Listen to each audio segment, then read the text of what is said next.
Hello YouTube, welcome back to my channel. And in today's video, I want to talk about sexless marriages, the topic of sex, intimacy. And what sparked this video is I watch the Happy Wife School I'm subscribed to on YouTube, and I'll post a link to the video that I watched. And but the channel is called the Happy Wife School, and the woman's name is Karen Seitz, S-E-I-T-Z. And the title of her video is 3 Examples of Why Sex Fails in a Marriage. And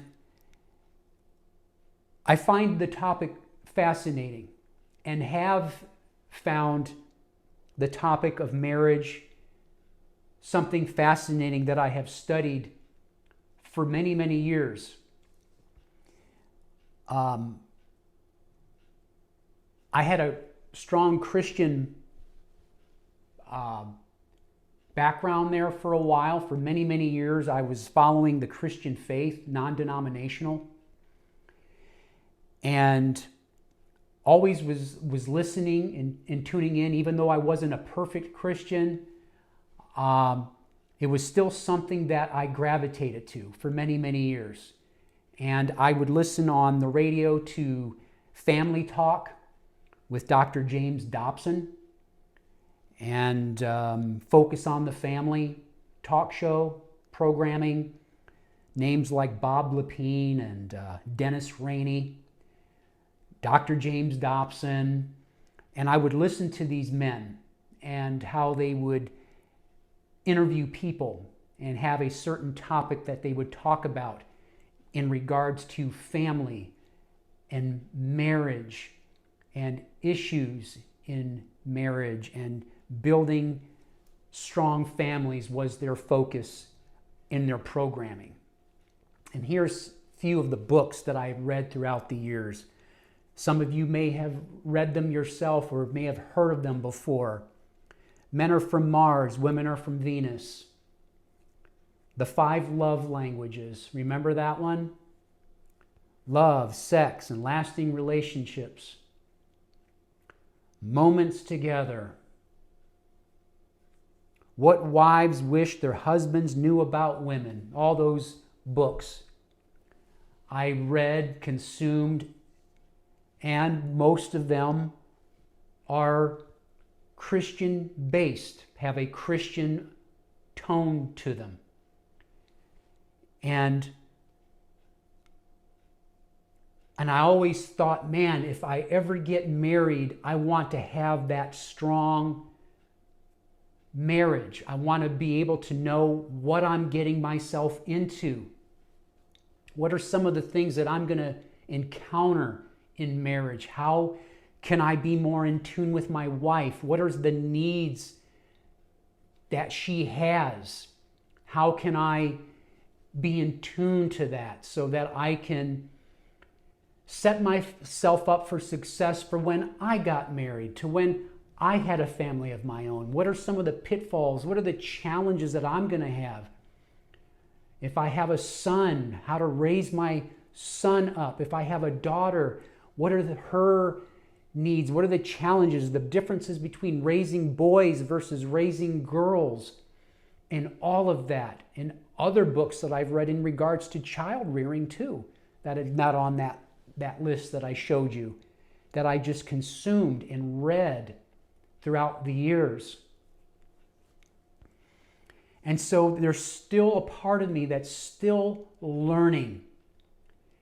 And of years recent, I realized that the Christian teachings, the Christian-based books, has only scratched the surface of this topic of intergender dynamics and men and women together. And some of you may have heard it called the manosphere or red pill, where you can look it up. There's channels dedicated to helping men understand women. And it's more than just The red pill is more about women. It's just learning the truth. And it's coming from that movie, The Matrix, where you have a choice between taking the red pill or the blue pill. And red pill being the reality and truth of things of life. And one of those topics that is discussed in the red pill arena is the nature of women, how they operate, how they actually think, how they are, because men simply aren't taught how to understand women. Most of us were not taught. I was taught a lot of things by my grandfather, by my father. Made me a very capable man. But a topic that they did not sit down and talk to me with is in regards to women and dating and love and sex and romance and marriage. The nature of women. They did not talk to me about stuff like that. And I didn't realize just how complex women are. And the emotions and feelings and what they are attracted to and all of that. Ladies, a lot of us men weren't taught about you. And we've been taught a lot of lies. You know, we're taught that you are the higher moral ground sex, that you were sugar and spice and all things nice. And now we realize nothing could be further from the truth. And there's another content creator. I'll post a link to him too. His name is John Griffin. And he's a divorced man in his 60s. And he has a lot of great wisdom to share to men about women, and he's divorced and what he's learned and experienced through his long marriage and then divorce and now living as a single man. And I'll post it. And so I'm learning. And so I want to then share what I'm learning with other people. And so today's video is for the men, but it's beneficial for women too. The Happy Wife School. And you'll notice when you read the comments, it's predominantly men who are commenting. A few women, but not many. And she's teaching men and women on how we can interact better together, because I truly believe we are better together than apart, men and women. We are. Men have their qualities. Women have their qualities and unique God-given talents, skills, and abilities. And when we come together, it can be a wonderful, beautiful thing. But somewhere along the line, we're messing this thing up. And I think it's worth trying to get better. And of course, I come from a biblical lens. And that'll be a different YouTube video on where I am now in my viewpoints in regards to faith and Christianity, where I was a strong Bible-believing, cover-to-cover Christian, where I believed it wholeheartedly, to where now I'm questioning it still. And I appreciate people's comments in regards to that subject, because I mentioned it in other videos. And so people have sent me information in email and comments, and I appreciate it. But maybe I can explain it to you where I'm coming from in that regard. But again, I digress. But I still hold some of those Christian values and still keep them in mind, and I still think the Bible is still a great book, and it was written for us, I truly believe, because the ancients and those who went before us knew and understood the nature of man and our naturalness.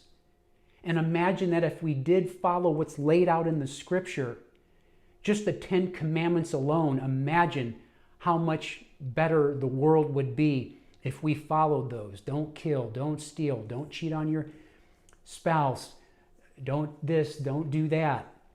Thou shalt, thou shalt. Great commandments that I think anybody could agree those are some great things to follow. And the Bible has a lot to say in regards to marriage. The Apostle Paul talked about it. Even singleness. He says, I wish a lot of y'all could remain and be such as I, as a single man. Apostle Paul said that. And if Apostle Paul was alive today, I'd probably be good buddies with him.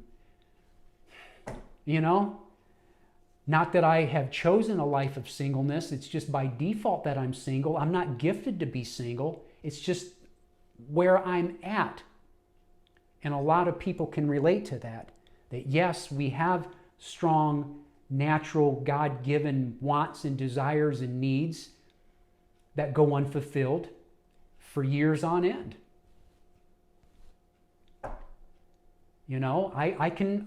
I'm with you. I can relate to that, for sure. For sure. As we're continuing to navigate this thing called life, as we continue to learn together, and I'm learning, and I've gotten a lot of information and support and from men's channels men who are sharing and comparing notes. And when I read the comments on this Happy Wife School video, which again, I'll post it in the link below, and I'm going to show some clips here after this, and we're going to talk about what she's saying. So I kind of took some snippets of her video, and I'm going to just let it play. And I think it has some more validity because it's coming from a woman, which is awesome and rare. Because if it's coming from a man, sometimes it's not received very well, especially from women. But it's coming from another woman, and it's a woman talking to the women, and she understands as a woman her own nature and the women of nature and how they think, and versus how men think. And so I think she's doing a great, great thing for both men and women. And so, the Bible talks about, yes, that was the first miracle where Jesus turned the water to wine at a marriage, at a wedding. You can even go into the Garden of Eden, and in creation, God created, and you can read, and it was good. He made light, and it was good, and the oceans and the animals, and it was good. It was good. And God saw something that was not good. Adam's alone. Adam's a man, all alone. And of course, we read the first recorded surgery. Adam's put to sleep, takes a rib out of him and fashions what? A woman. Breathes life into her and presents her to him. I will make a helpmate suitable for you. Ladies, I'm the messenger here, especially for Christian people. You're a helpmate to a man. You're a helpmate to a man. And it says in the scriptures, it's not good for man to be alone. And I think you can put even woman in there, man and women. It's not good to be alone. I know it's not good for me to be alone in this house by myself, having never married, with no woman currently. But that's going to change soon. And stay tuned for that as I progress in that journey of working through the knowledge and the information that I have to then go and cultivate some good relationships. and get out there again. And I showed those books that I've read, and here I sit with a whole stack of other books, of books that I've read, of the content to teach men and women. And I have just had an education these last couple years consuming this information that I had no clue about, that I never learned in those Christian books, things that I never learned in church. And that's going to be another topic for a YouTube, or could be a YouTube video. Things that I didn't learn in church, what they don't teach you in church.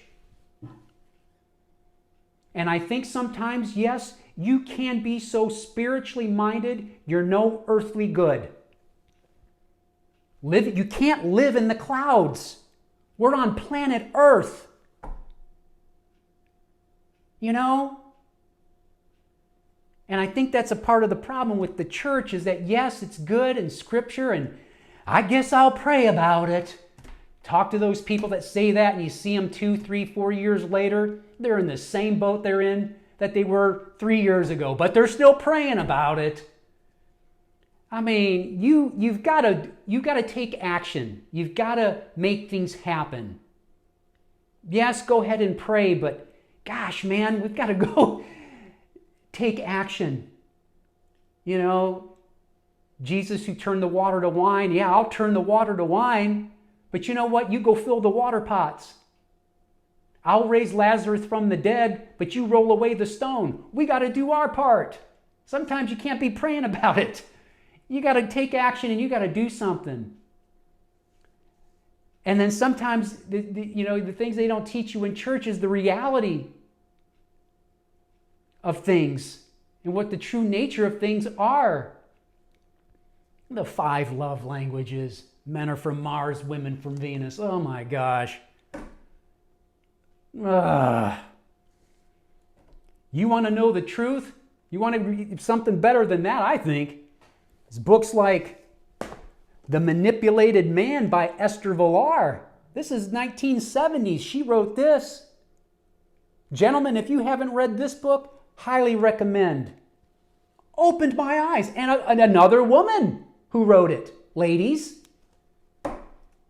men have been trained and conditioned by women, not unlike the way Pavlov conditioned his dogs into becoming their slaves.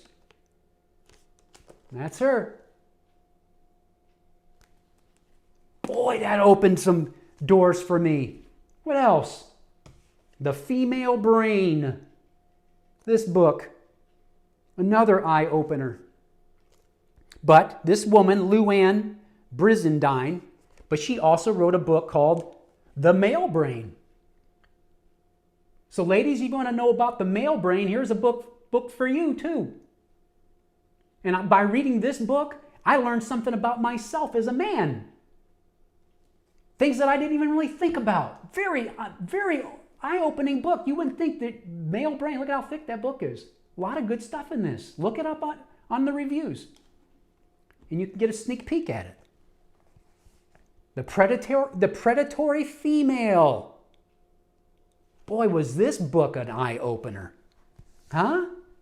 I can keep on going. The Rational Male, Rollo Tomasi. Another one, Men. Highly recommend, young man. And so much more. De-evolution. Coach Greg Adams. Feminism's Reverse Engineering of American Women. Yeah. Feminism. Another book by a woman about feminism. Mary Harrington, Feminism Against Progress. Another woman writing about it. So I'm just the messenger. You want to get on me? You get on these ladies. Ladies. Now, it's not all on the woman. We have our issues too. Don't get me wrong.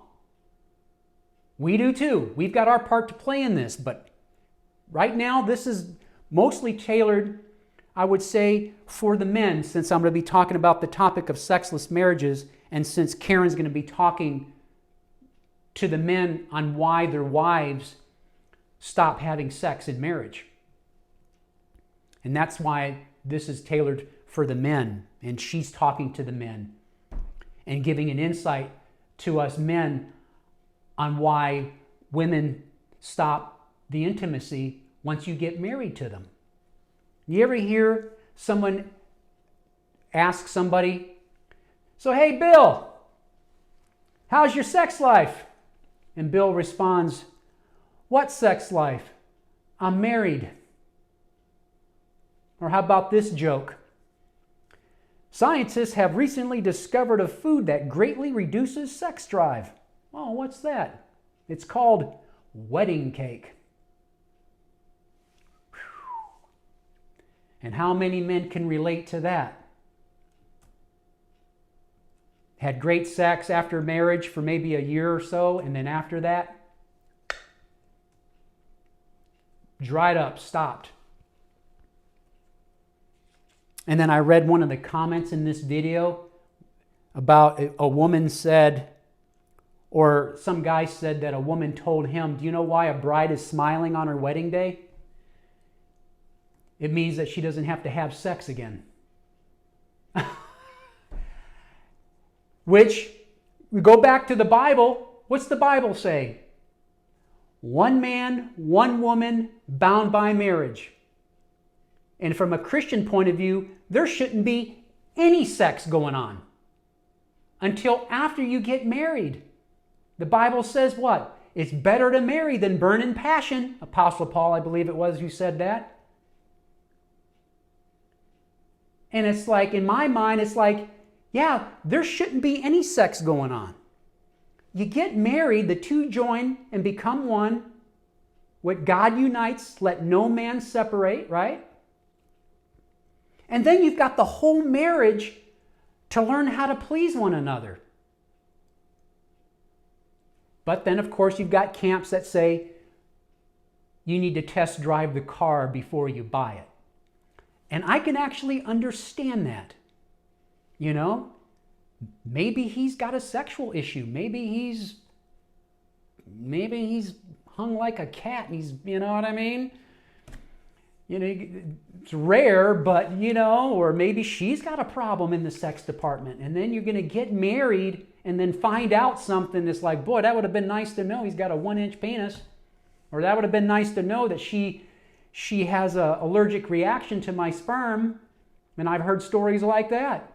Or she's got a sexual, I forget the name for it, where her body is, she's gotten so, especially for some women who have waited for their wedding night to get to have sex, they've gotten their body so used to closing their body up sexually that now that she's married and she can legally have sex, she can't. Her body won't allow her to be sexual, and that's an issue. And I've heard stories like that. But I think they're rare, but I can understand the camps that say, you know, you want to see if there's any sexual compatibility. But biblically speaking, there shouldn't be any of this stuff. And I think that's sometimes a bad teaching that, oh, men should know how to please women, which, yes, we should. We should know the anatomy. But all this that men should be experienced and have at least 50 women under their belt and have all this experience. There's something, a part of me that says that isn't necessarily a good thing. But then you'll hear women who say, yeah, I want a man who's experienced and knows how to please a lady, you know? Or you'll hear these interviews, they interview women on the street, and would you rather have a nice virgin man or a rich player? And most of the time the women, they'll take that rich player any day before a nice, decent man or a man who's a virgin, you know, who doesn't really have a lot of money, but they'll take that player who's got the money. Isn't that interesting? So there's something amiss, and we're getting these conflicting views, especially if you grew up with Christian values. You've got your Christian values and what it says in the Bible, and then what the reality on the ground really, truly is. And what I found when I was in the church, going to churches, because you're told, if you want to find a good woman, Jim, you need to go to church and go find yourself a good godly woman. Yeah, you go to church. And even some women will say that. Yeah, go find a church. But the reality is, a lot of times they don't want that church guy. And that's what I found. The Christian guy is boring. He's too predictable. He's too by the book. Yeah, he follows that Bible. It's not fun. And even the Christian girl want the bad boy. They want the bad boy. They want the guy that has the issues, that a project to fix. And I noticed that with my own eyes. And I was going to the church that she's dating, but she's dating a guy who's not a Christian. She's dating a non-Christian man. And what I found in these churches, it's either old people, a lot of old people, or married people. Or the single ones are very heavy, divorced, with kids. And they're in that church looking for the good man or looking for a sucker. And then people will try to set me up. You ought to ask Nancy out there, Jim. She'd be a good girl for you. She's divorced. She's got 3 kids. I think she's pushing like 210. I don't know. And they try to set me up like that. And I'm thinking to myself, oh my gosh, no. Yeah, she might be a nice girl. Yeah, so-called, supposedly she's born again. She found the Lord. But I'm thinking, yeah, she's probably looking for some guy to rescue her, and I'm like, I'm not going to be that guy. And she ain't looking for love. She's looking for help. She's looking for a stepdaddy. That's what she's looking for. Things they don't teach you in church. But now I'm talking from the red pill, the true reality. And I'm not just going to go and blindly just be that man who's going to wife up a single mother with 3 kids, different daddies, who's been married a couple times, or the last kid was from a fling that she had after her divorce. That kind of thing. And they try to set you up like that. And so, I'm going off on a tangent here, but I'm just sharing with you more about where I'm at in this relationship thing. And as I continue to learn, and I wanted to share it with others. And I tell you, and I share it also for the married men out there that are listening. Share this with your sons if you have them. The men need to know this. The young men are still getting married blindly. They don't know what they're signing up for. And of course, their mothers aren't going to tell them. Oftentimes, the fathers don't always share the information. And they need to start sharing with their sons books like, The Unplugged Alpha, The No Bullshit Guide to Winning with Women in Life by Rich Cooper.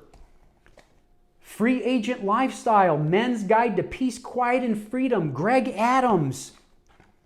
Show your sons books like The Rational Male by Rollo Tomasi. Show them books, The Manipulated Man by Esther Verlar. Your sons need to read this. Read it with them. Son, we're going to read chapters 1 and 2, son. And this Saturday, we're going to talk about it. And we're going to continue to go through these books, son. That's what I would be teaching my son. Son, I want to show you this woman by the name of Karen Seats. She has she has a YouTube channel called The Happy Wife School, son. Watch her. Son, watch her.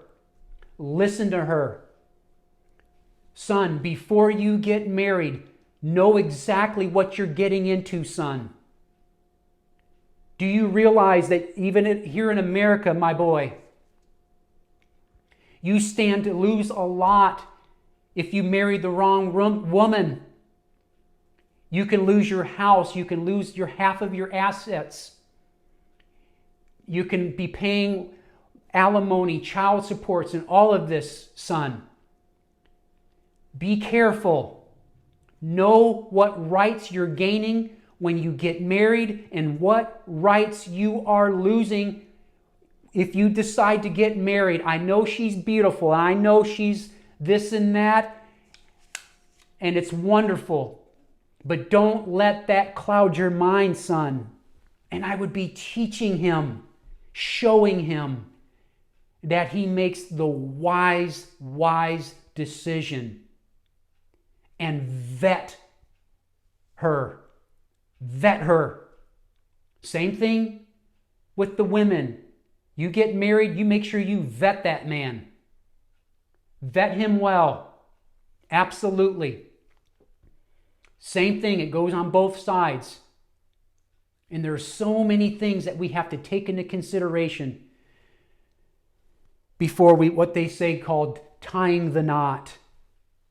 It's a huge deal. Pairing up, huge deal. And in my previous Christian life, I was taught the most important decision that you'll ever make is your personal, intimate relationship with Jesus Christ, your personal Lord and Savior. That's changed now, but that's what I was taught. Your intimate, personal relationship with Almighty God. Have that relationship down, number one.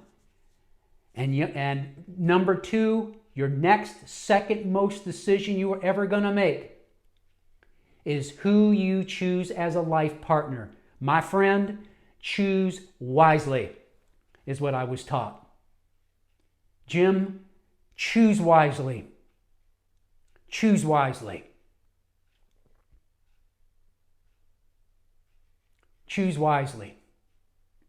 And I think in theory it can be a beautiful thing. God made man and woman coming together, having a family. Just think of that. You're participating in creation with God when you make a baby. I mean, how awesome is that? You're participating in creation with the Creator in making life. And to me, that is just absolutely incredible. Absolutely amazing. And I most certainly can see the beauty in that. And watching your children grow and see them go off and live a life of their own and have families of their own, and then to experience being a grandparent. How beautiful, how awesome. How awesome. And so I most certainly can see the beauty. But the boots on the ground rationale, brass tacks reality, red pill of life is that it's not that beautiful of a thing. Where you have, 45, 50%, maybe more, depending on where in the country you are, of these marriages in divorce. Or a lot of these marriages are unhappy. I'm not happy, as a lot of the women will say. I'm not happy. And then file for divorce, where the majority of divorces are what? Filed by the women.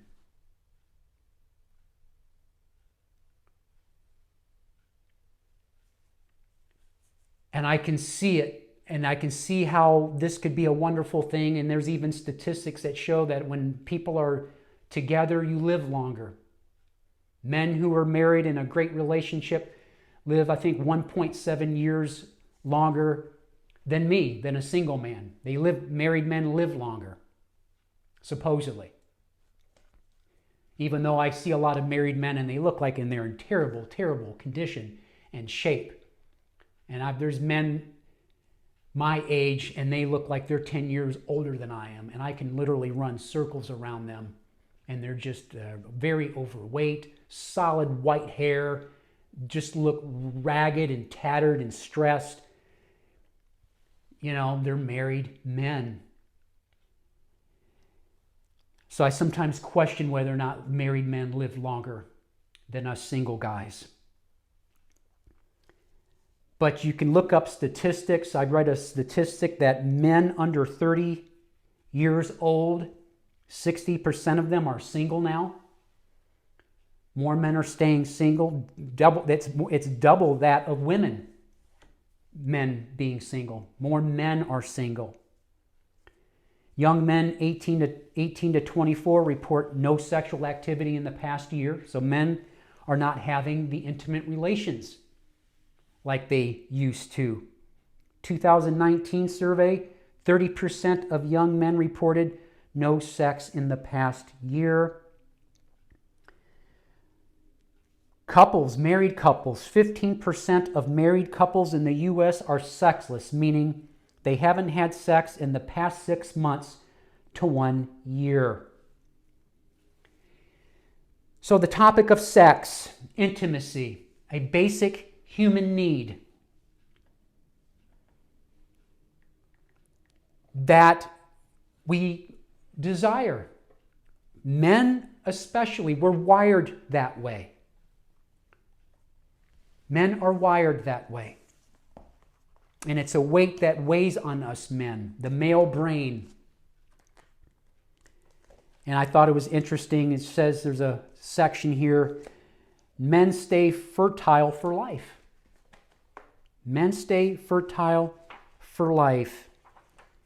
In fact, the ability of older men to reproduce with younger women, called the late life male fertility factor, may be partly responsible for our species' long lifespan. Isn't that interesting? Here's something I thought was interesting too. When men live alone and become isolated, which they do more often than women, their daily routines can become repetitive habits that get deeply engraved into their brain circuits. Soon, if someone disrupts their routine, they get irritated because their brain's social flexibility circuits are weakened from disuse. This is the story of grumpy old men. I hope I don't become a grumpy old man and that my circuitry is still moldable to invite and bring a woman into my life. So it's not over for me yet. But that sexual drive is still there. It's a hunger, it's a weight, it's a need that goes unfulfilled. And so to all you married men out there, or any man out there that's in a situation where they're not seeing anybody, they're living these periods of time sexless, deprived of that hunger and desire and need and want that is such an important part of men, I understand and I am with you. I can relate to it and understand that feeling of going alone and self-managing that part of life. And you don't have that intimacy and connection, and it breaks my heart. Read the comments for yourself in this video I'm going to post, and you'll hear it from many married men. How they're starving for just even a hug, something intimate, just to be able to hold their wife, to going years without having sex. Or it's used as a weapon against them, or it's held like a reward thing. Well, if you're a good boy, you might get some tonight, kind of thing. Or it's only on special occasions for their birthday.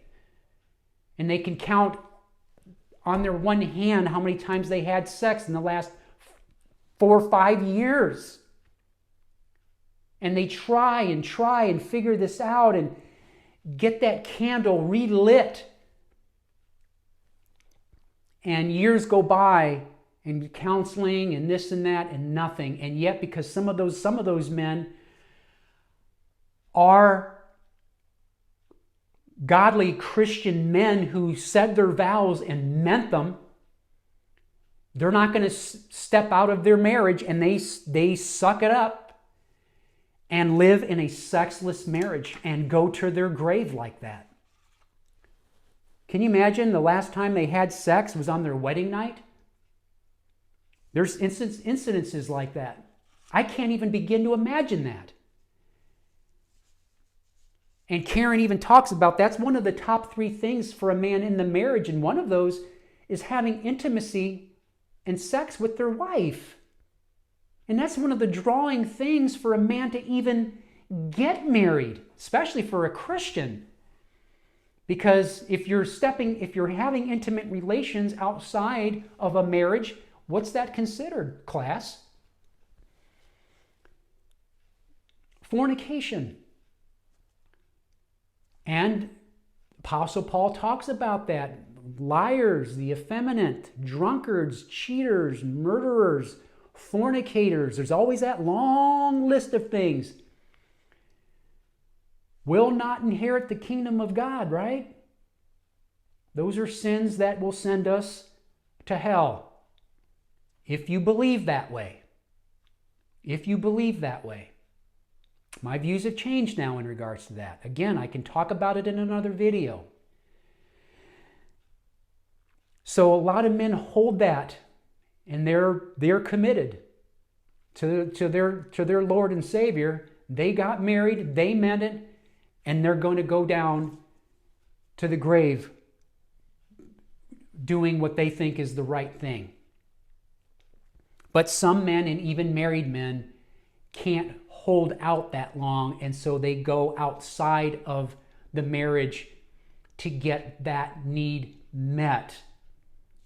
And sometimes they may just go to some massage parlor and, something like that, and happy ending kind of thing, Or a man may go to find a relationship outside of his marriage, meets a girl at a store, wherever they may meet, the secretary at work, and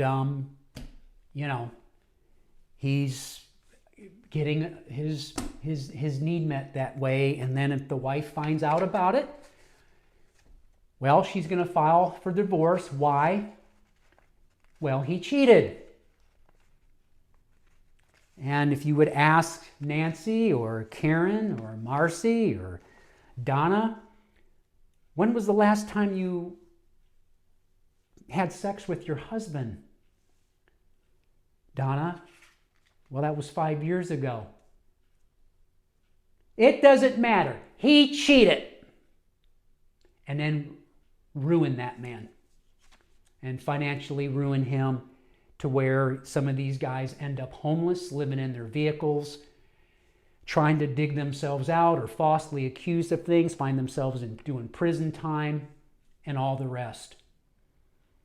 And men are looking over at their former wife at the divorce court and can't even believe they were married to her and don't even recognize the woman that he was once married to. These are the realities. These are the realities. I'm going to play a snippet, probably not as many snippets since this video has gone too long, but I'll play a clip. We'll talk about it briefly and we'll end this video. So the next question is, what about hormones and menopause? What if your wife genuinely says she's not interested in sex anymore? Or I'm sorry, let me repeat that. What about hormones and menopause? What if your wife genuinely says she's just not as interested in sex anymore, but still wants to have occasional sex? You know, like every 2 weeks to 3 weeks. Knowing this has turned me off, even if there is truth to it. How can I be motivated or aroused when the other half is doing it out of obligation? So we are going to look at this in the lens of this popular topic going around of duty sex. And we're wired differently in this way. It's not as important to us in a marriage in general. So for men, I've said this many times, in general, it's going to be in their top 3 of what's most important to them in a marriage. For women, it might not even make our top 10 of what's important to us in a marriage. So we totally miss each other. So women, listen. In the solution in answering this question, it's part of the responsibility you took on when you made the choice to get married. We're terrified of sex because it exposes us and it pushes us up against our rigidity and our controlling nature. And some of you are listening and thinking, but Karen, she wasn't like this before we got married. She was fun and spontaneous in the bedroom and let her hair down, or you know, unfortunately, some of you, your wife's maybe left and left you for a bad boy. Like, well, she didn't have to stick up with, I know some people like to say, with Chad.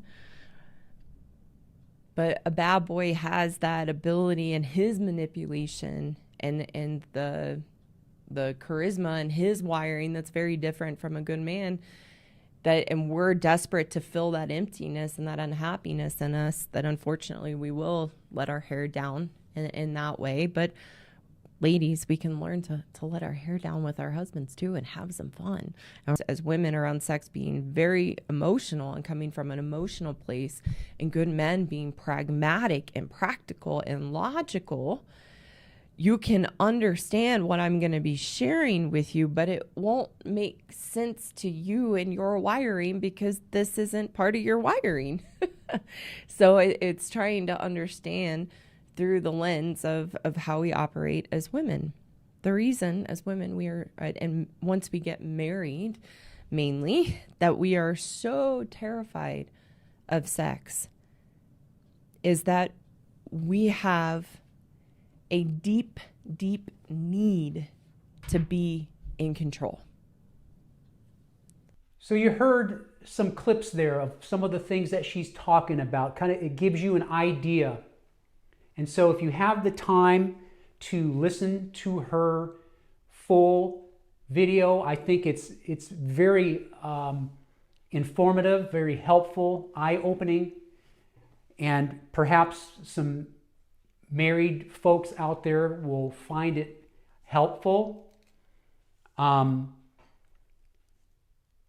even for single men, I think it's very, very helpful. And I hate to say this, but the more you hear this and listen to this, it almost makes you not even want to get married, because we're hearing this. A lot of men didn't hear stuff like this, but they wish that they did.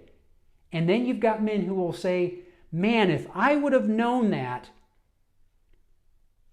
I would not have gotten married. And this explains more and more and more why throughout the years men have told me, Jim, stay single. Smart man. Man, never married, huh? Smart man. And I've often wondered, why do married men say that? I know now.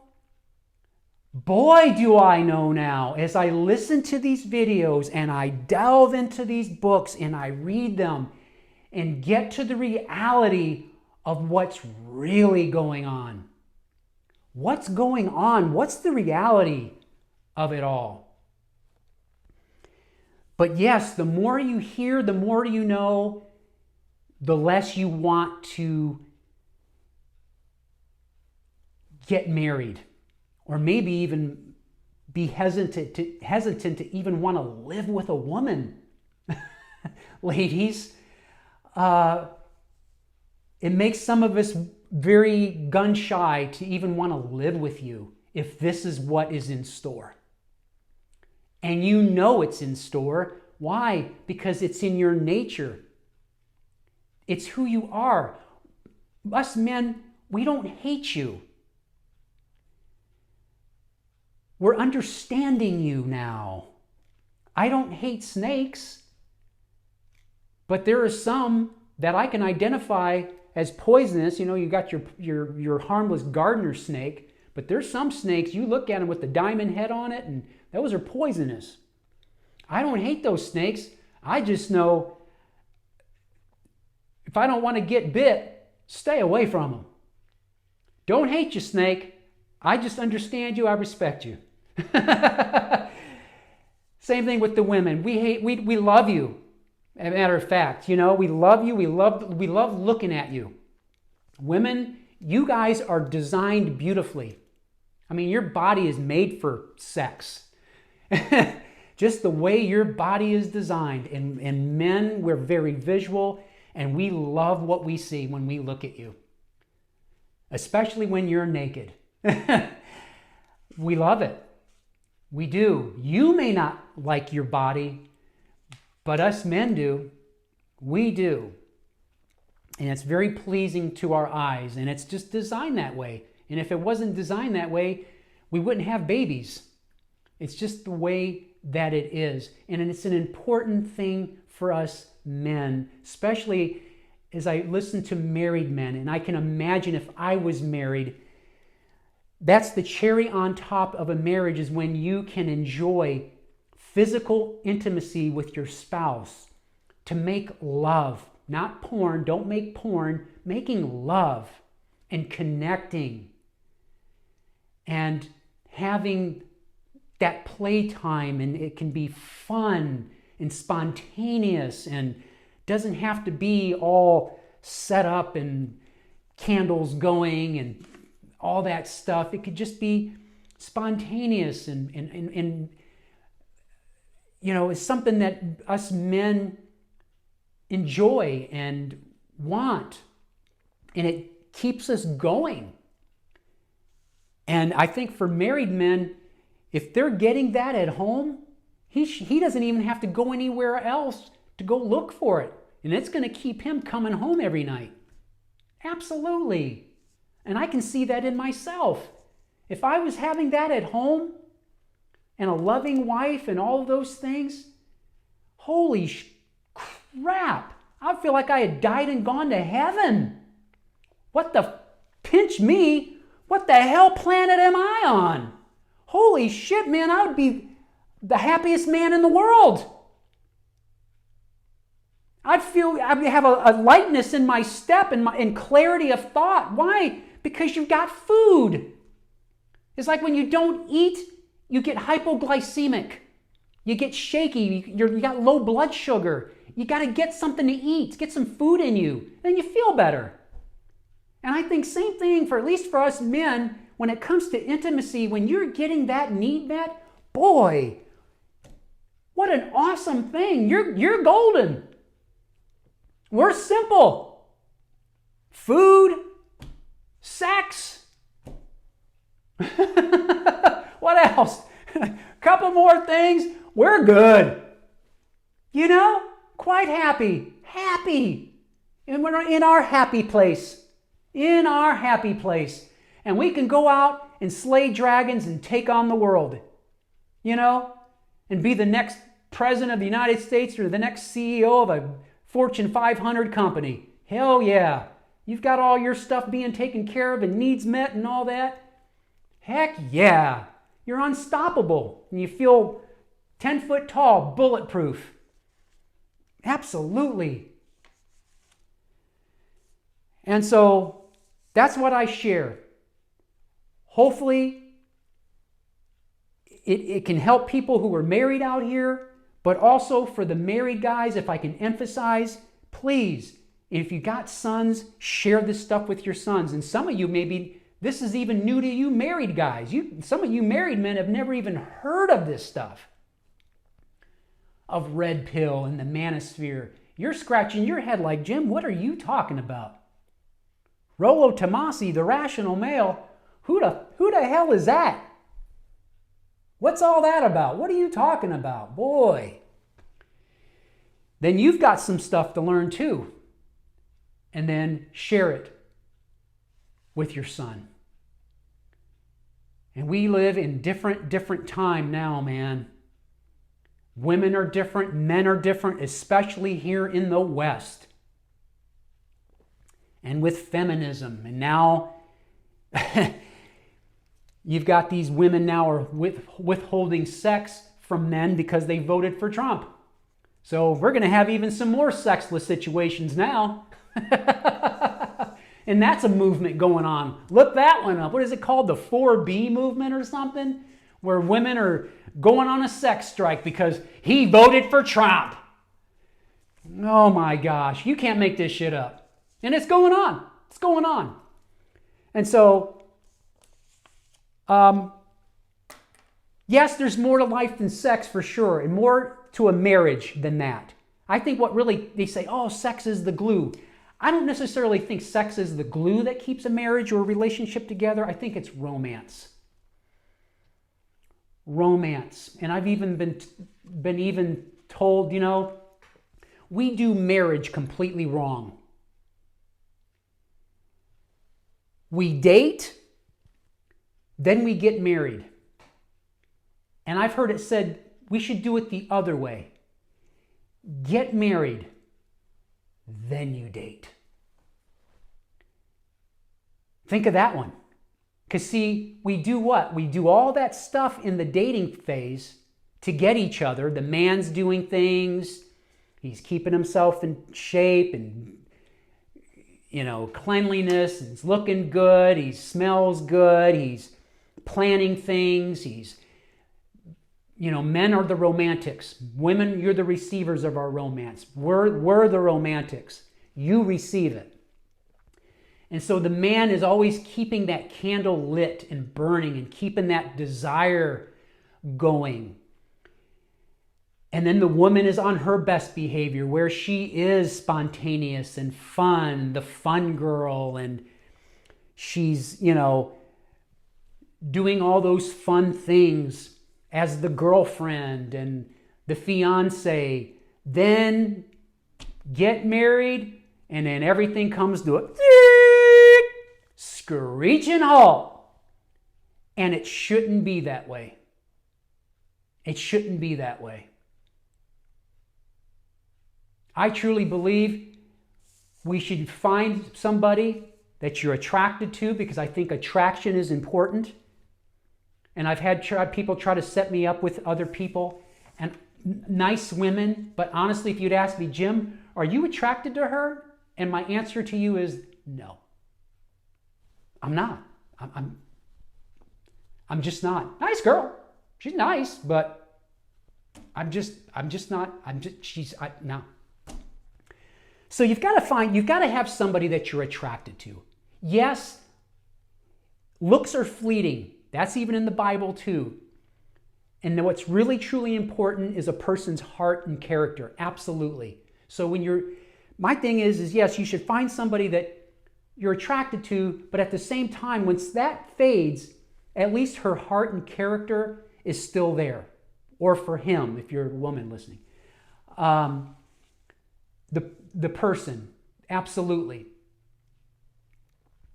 But I think as long as you vet somebody thoroughly, you vet them, background check, interview the football team, the basketball team.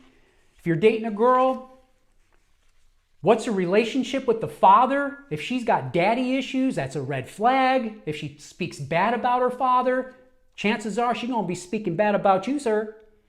Keep that in mind. Things like that. Vet. Do the good vetting process and no intimacy. And as long as everything checks out, get married without delay. The two join and become one. and do life together and get married and then keep on dating. What do you think of that one? And then keep dating and keep that rocking and rolling. We're doing this thing way wrong. We're doing this wrong. And we're so-called experts in love and romance and dating and all those books and stuff. But boy, do we have a bad track record in America when it comes to staying together.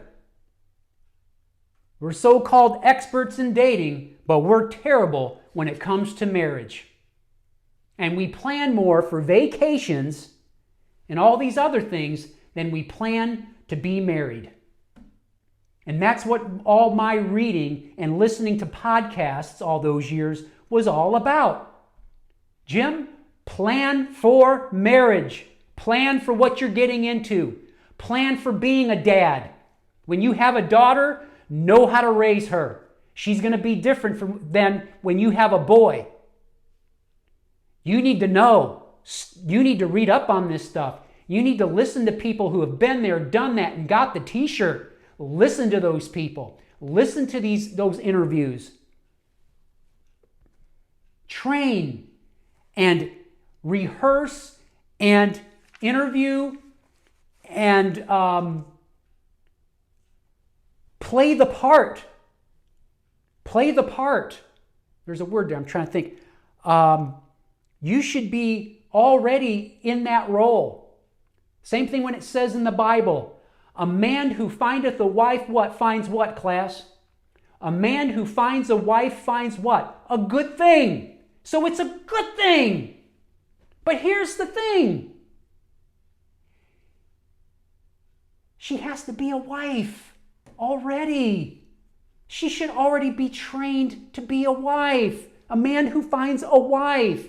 You don't get married and then become a wife, ma'am. Same thing with me. I shouldn't get married and then be a husband and a dad. I should already be that man. I should be the pastor, provider, protector of the home. I should already be that. To take care of you, to provide for you, to protect you, to make you feel safe. I should already be that.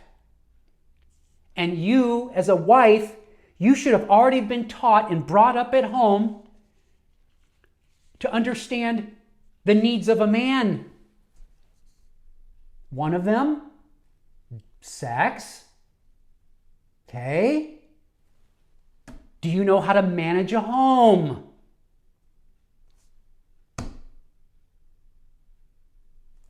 Do you have a cookbook?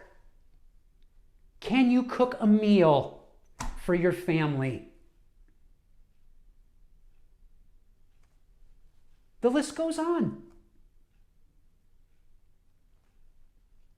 And we have a terrible disconnect right now where a lot of men aren't being raised to be masculine men, to be masculine, to be husbands, to be fathers, to be those types of men in the community.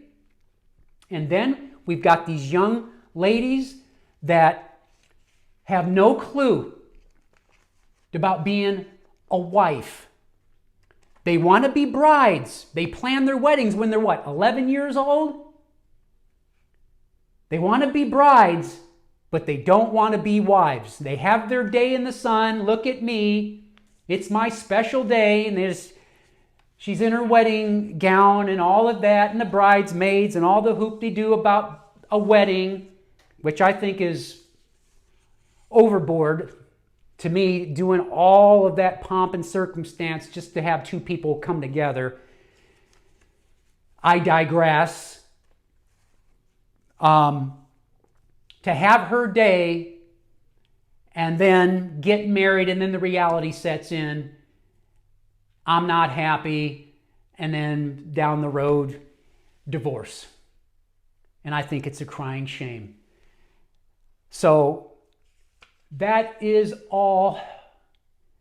This video went longer than I thought. I can go on a tangent and I can start speaking.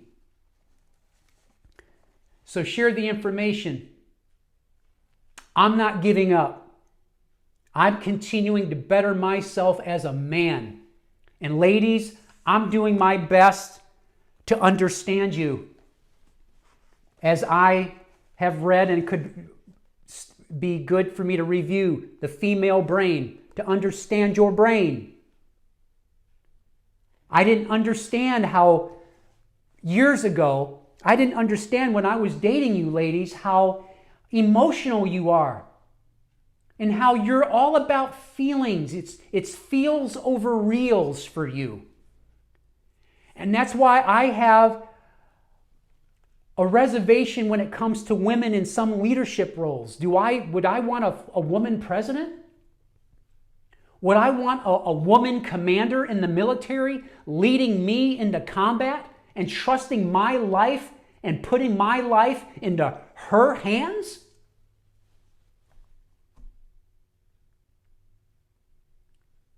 And you know what the answer is? Well, Jim, you don't trust a woman? Are you kidding me? Women don't trust themselves. No, I don't trust her. And how her brain is.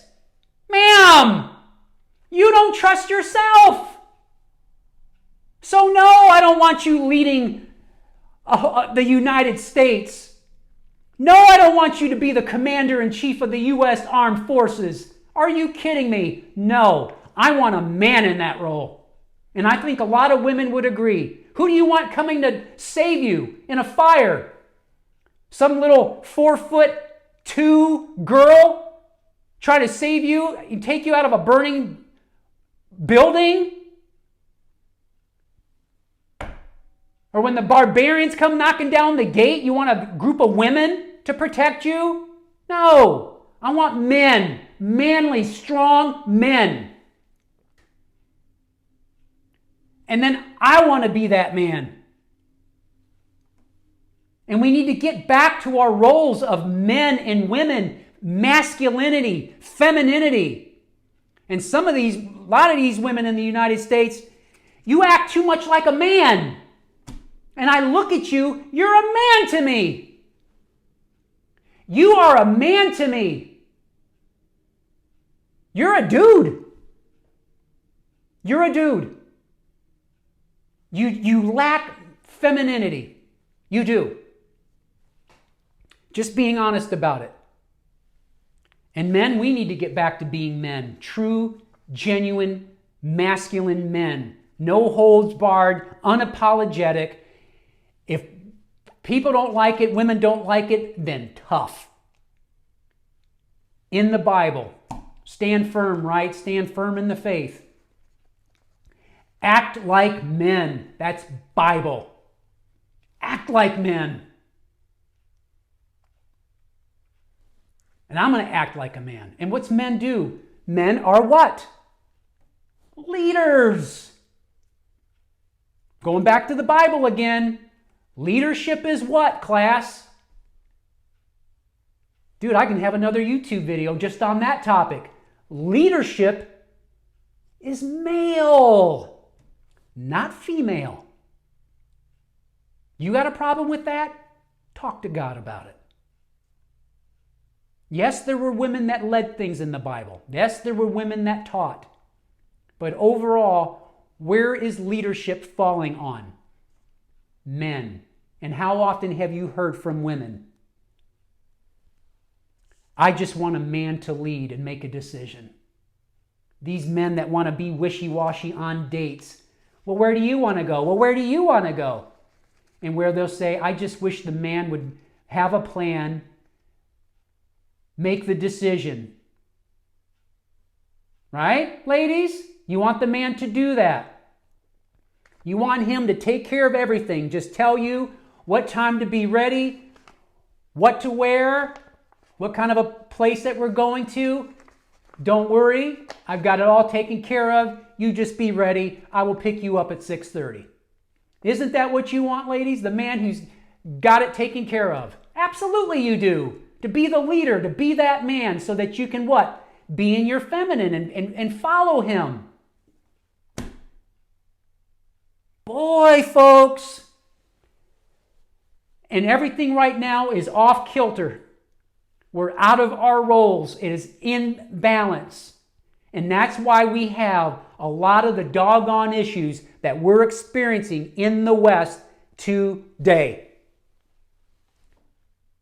We're out of our roles. We're out of our roles. I hope we can turn it around. But a great place to start is right in our sphere, in our own family circles, and doing the best we can in our own marriages, in our relationships, and getting better at this thing and communicating, sharing the information, and getting better, realizing that we're better together than apart, men and women.